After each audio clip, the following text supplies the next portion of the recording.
tecnológico de Comitán, el mantener la seguridad y detectar posibles riesgos o factores que afecten la salud de los trabajadores es de gran importancia para las empresas, por lo que les presentaremos el tema métodos de análisis de riesgos. Investigación, métodos de análisis de riesgos. Árbol de fallos. El método de análisis del árbol de fallos fue concebido y utilizado por primera vez en 1962 por el señor Watson. Su primera aplicación fue a la verificación de la fiabilidad del diseño del cohete Minuteman. Ha sido aplicado sobre todo inicialmente en el campo nuclear y posteriormente en el campo químico, en estudios como en el de Richmond. Los árboles de fallos constituyen una técnica ampliamente utilizada en los análisis de riesgos debido a que proporcionan resultados cualitativos y cuantitativos. Esta técnica consiste en un proceso deductivo basado en las leyes de álgebra de Boole.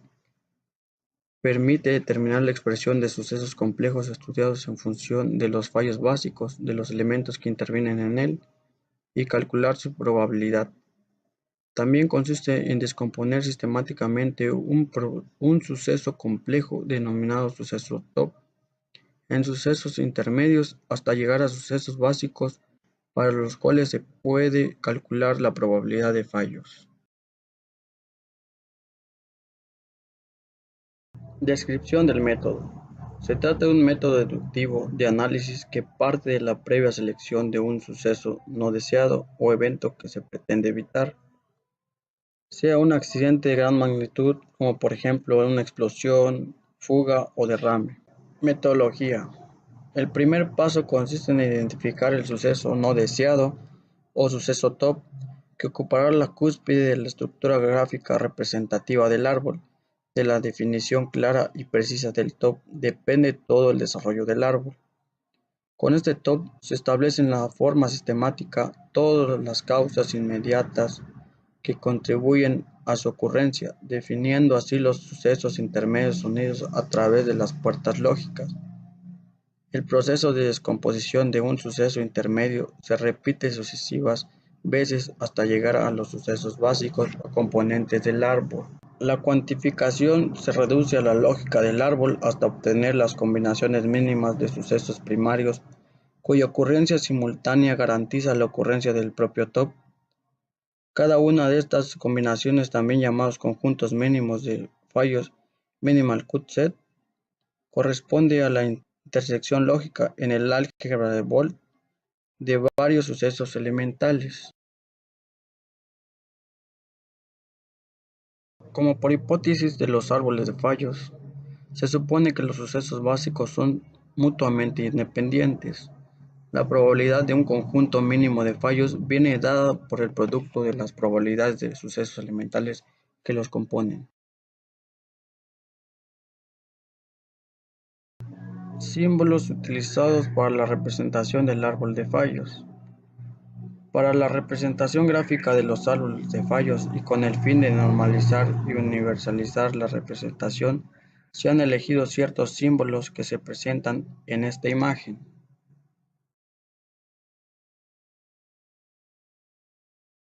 Comporta O. El diagrama de flujo. El producto pasará del punto 1 al punto 2 si está abierta la válvula manual A o si está abierta la válvula neumática B, y su representación lógica es la especificada en la figura. Si son necesarias simultáneamente todas las causas inmediatas para que ocurra un suceso, entonces estas se conectan en él mediante una puerta lógica del tipo Y.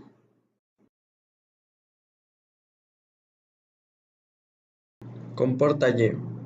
En el diagrama de flujo representado, tiene que estar abiertas simultáneamente las válvulas A y B para que pase el producto del punto 1 al punto 2, y su representación lógica es la especificada en la figura.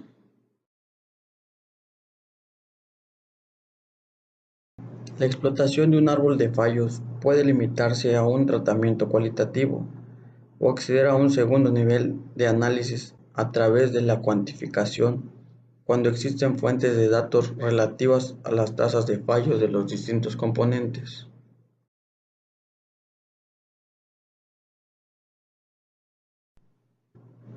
Como todo método, tiene sus ventajas y desventajas, y las ventajas del árbol de fallos serían: la técnica estudia las causas de los sucesos indeseados y permite evidenciar los puntos débiles de un sistema, conjuntos mínimos de fallos. Este aspecto es fundamental en la materia de prevención de accidentes. A través del análisis de importancia se conoce el peso relativo de los distintos elementos del sistema. Con ello se puede establecer una lista de prioridades a fijar para mejorar las instalaciones.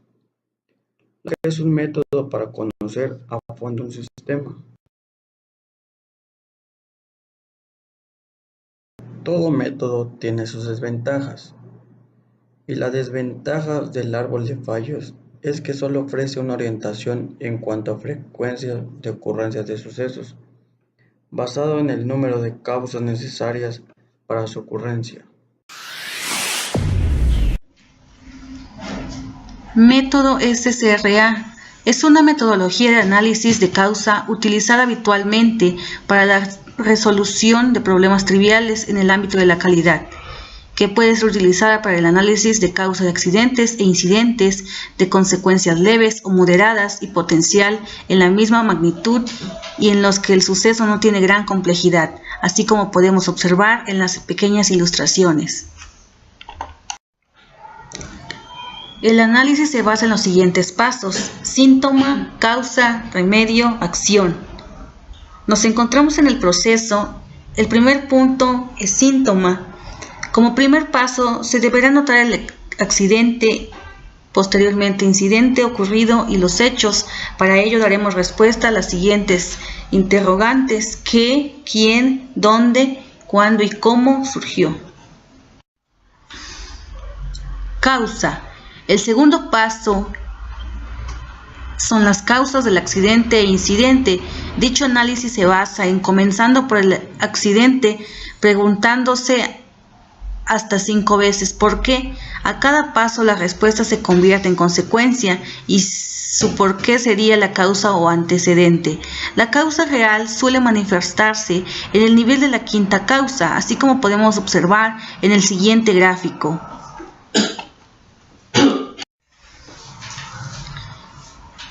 Posteriormente, llegamos al tercer paso. Consiste en proponer soluciones recabando aportaciones del equipo que investiga, así adoptando las mejores, y en estas nos encontramos a remedio. Finalmente, nos encontramos en el punto de acción. Este punto nos aportará a establecer un plan de acción para adoptar las medidas preventivas establecidas, indicando responsable plazo de ejecución y presupuesto. Aquí es donde nosotros obtendremos la solución del accidente e incidente y el plan de acción para adoptarlo y las medidas preventivas.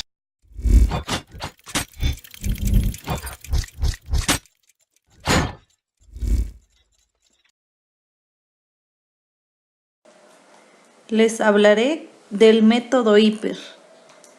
IPER significa identificación de peligros y evaluación de riesgos laborales. Ahora bien, ¿qué es IPER? Nos dice que IPER es el proceso mediante el cual se identifican los peligros en un lugar de trabajo.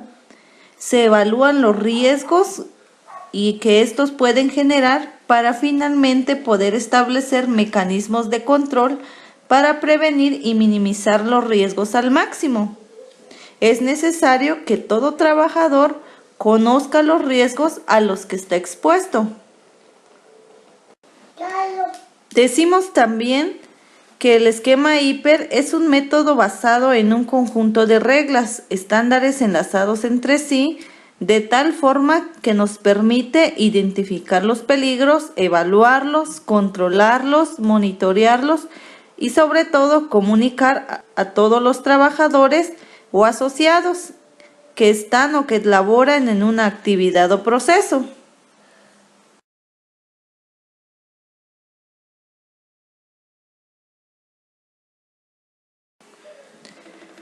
¿Por qué se elabora una matriz hiper. Se realiza principalmente para encontrar aquellos riesgos de manera efectiva, identificar los que son potenciales y que se encuentran presentes en el lugar de trabajo. Asimismo, poder evaluarlos de manera precisa y controlarlos para mejorar la seguridad del trabajador a través de los controles como lo son de eliminación, sustitución, reingeniería, controles administrativos o el uso de los equipos de protección personal. Al realizar una evaluación de riesgos a través del método hiper, nos permite conocer la probabilidad de ocurrencia y la exposición que un trabajador tiene ante un riesgo. También nos ayuda a determinar la justificación de las acciones propuestas para mejorar o minimizar en este caso el riesgo. Se puede conocer lo que es la frecuencia de la exposición a través de los valores que son dados desde el punto 5 hasta el 10. Las frecuencias pueden ser continuas, frecuentes, ocasionales, inusuales, raras o muy raras.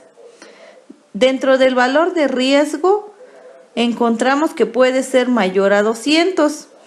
Cuando esto ocurre, quiere decir que las actividades deben suspenderse hasta que se reduzca el peligro, por lo cual requiere una corrección inmediata.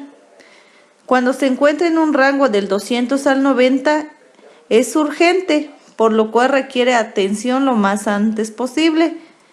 Y si el valor de riesgo es menor a 90, los peligros deben ser eliminados sin demora, aunque la situación no es una emergencia.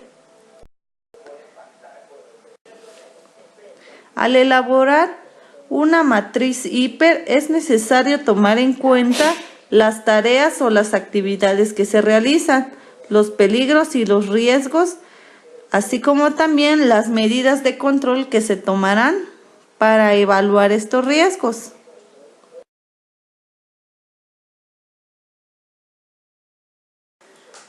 Dentro de las características del método hiper encontramos que debe enfocarse a las prácticas actuales y no a las instrucciones. Además, debe considerar los procesos, las actividades rutinarias y no rutinarias, los cambios, las modificaciones en el ambiente de trabajo. Debe considerar a los individuos y grupos de riesgo y todo aquello que pueda ser afectado por los procesos o las actividades que se realizan. Además, la matriz hiper debe estar estructurada, verse de manera práctica y poder alentar a la participación. Para poder desarrollar una matriz hiper es necesario identificar todos los peligros que puedan causar daño a las personas, al equipo o al medio ambiente. Identificar también aquellos que puedan ser dañinos, así como los que pueden o no pueden ser dañados.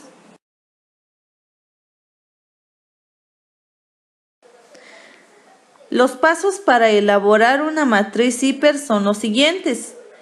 Número 1. Asegurar que el proceso que se analice sea práctico. 2. Se debe involucrar a todo el personal, principalmente aquellos que están expuestos al riesgo dentro del esquema de trabajo. 3. Se debe utilizar un enfoque sistemático que permita garantizar que los peligros y los riesgos puedan ser tratados adecuadamente. 4. Se debe identificar los peligros de importancia. 5. Se debe observar lo que realmente existe en el centro laboral, incluyendo las actividades no rutinarias. 6. Se deben incluir todos los trabajadores que se encuentren en riesgo, como lo son los visitantes o también los contratistas. 7. Se debe reunir y compilar toda la información que se pueda. 8. Se debe identificar y analizar los peligros significativos. 9. Se debe evaluar e indicar los controles a usar. Y el 10. Se debe registrar por escrito todo el proceso de la matriz hiper y dar seguimiento a los controles usados. Este método nos ayudará a identificar todos los riesgos y poder darle solución a través de las estrategias que se presentaron durante el control.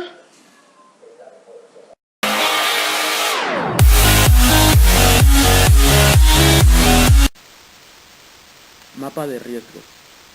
Es una herramienta que nos brinda diferentes sistemas de información que pretende identificar las actividades o procesos sujetos a riesgo. El mapa de riesgo ayuda a las empresas a conocer mejor el entorno de trabajo, así como las líneas de actuación en caso de que ocurra algún suceso.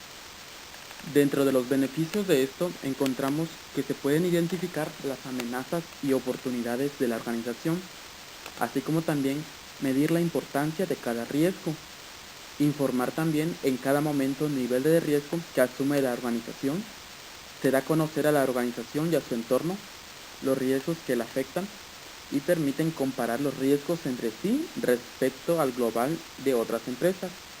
Además de incrementar la seguridad, este mapa de riesgo nos ayuda a comunicar y a transmitir la información a todo el equipo de trabajo de todos y cada uno de los departamentos con que se cuente, mejorando así, en definitiva, las condiciones de trabajo. Mediante los siguientes 6 pasos podemos elaborar un mapa de riesgo. Como número 1 tenemos la identificación de los riesgos. Como número 2, criterios de evaluación de riesgos. En el número 3 podemos encontrar el impacto económico. En el número 4, grado de probabilidad del suceso. En el número 5, área de la empresa. Y por último tenemos el diseño de medidas de prevención y medidas correctoras. Una vez teniendo claro también lo que se pretende elaborar, debemos de cumplir con los siguientes pasos. La formación del equipo de trabajo, tener en cuenta la determinación del ámbito, la recopilación de la información, identificar los riesgos, observación de los riesgos más obvios, realización de encuestas y listas de verificación, así como conocer el índice de peligrosidad de cada uno de los riesgos identificados. Así también, dentro de nuestro mapa de riesgo, se debe indicar el uso de cierta simbología que permite representar a los agentes que pueden generar riesgo, entre los cuales se puede señalar al ruido, el calor, la iluminación, las radiaciones ionizantes, los peligros de electrocución, sustancias químicas y ambientes de vibración extrema. De la misma forma, en nuestro mapa de riesgo debemos incluir algunas señales de seguridad. Estas se utilizan para identificar los riesgos, los peligros, advertencias y condiciones seguras tanto en el mapa de riesgos como en el sitio de trabajo. La señal de seguridad puede incluir un texto, ya sea palabras, letras o cifras, destinado a aclarar su significado y alcance, por lo cual cada uno de ellos se diferencia con un color. Para el color rojo, denota parada o provisión e identifica además equipos de protección contra incendios. El azul denota la obligatoriedad, mientras que el amarillo para indicar precaución o advertir sobre riesgos de peligro, y el verde para indicar la condición segura y la localización de equipos de seguridad en general, excepto equipos contra incendios. Asimismo podemos ver algunos ejemplos más sobre señales de seguridad, como de la misma forma algunas señales de atención y riesgos de peligros que optan algunas empresas para identificar los riesgos que hay dentro de ellas. Existe una gran variedad de mapas de riesgos, cada una de ellas dependerá del tamaño de la empresa. Lo que primero tenemos que tener en cuenta es ubicar el plano de la planta y conforme ello, los riesgos que se generan en cada uno de los departamentos.